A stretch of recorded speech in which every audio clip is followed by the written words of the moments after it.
I invite you all to think back on what life was like 4 years ago.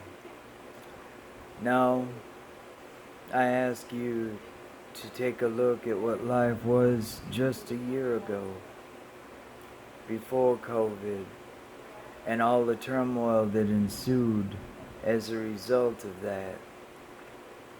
It continues to devastate and decimate populations in this world, including ours.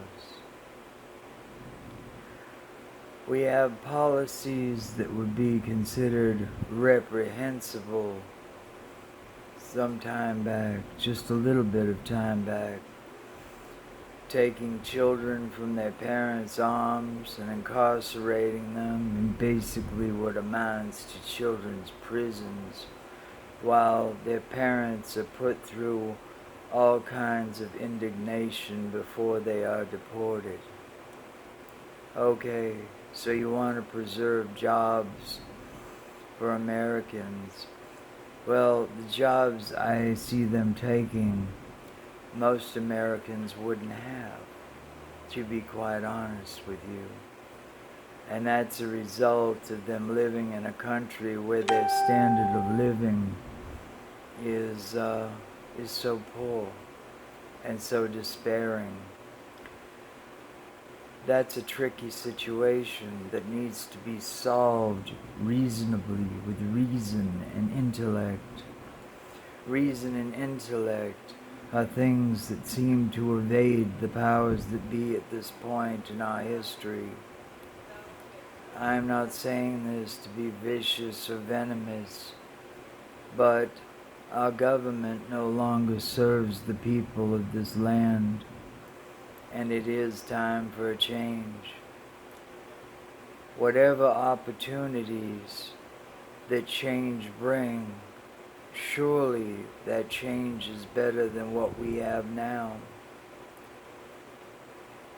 One can only hope that this despair will be lessened, that there will be a change in government in November, and that the potential for violence is quelled. It is a sad state of affairs when Americans have to resort to violent means to get their point across. We saw this in the riots of the 60s, where the cities lay in cinders from all the civil unrest and rioting and torching. We cannot continue with this. We cannot continue with a world that does not meet even the slightest standards of giving back in infrastructure and things like that. We need to look for someone who can at least put us on the road to recovery from all of this.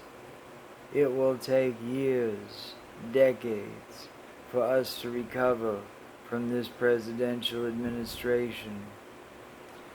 It brings me sadness to think that so many accomplishments that were made in the last few presidential administrations will come to nothing because of this one man and his cronies.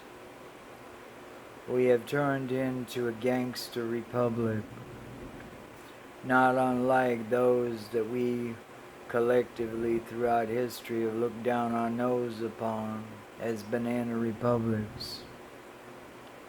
We've got to get beyond this. We've got to take a stand and say no more of this. Start by little gestures in this life, being kind to your neighbors, whoever they are, and most importantly for now, voting. And if that ballot box is dismissed, well, there's always, as Howard Zinn would say, the ballot box of taking to the streets.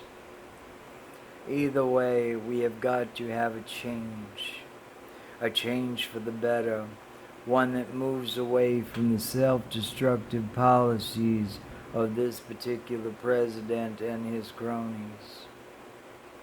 So please, join with me and resist. Resistance is perfectly legal. It is a form of expression. It is you saying, no, I will not have this, and moving away from the policies that are put down for you. We've got to be courageous in this endeavor. Thank you for listening. I'm Robin Forever Goodfellow. Have a good night. Bye.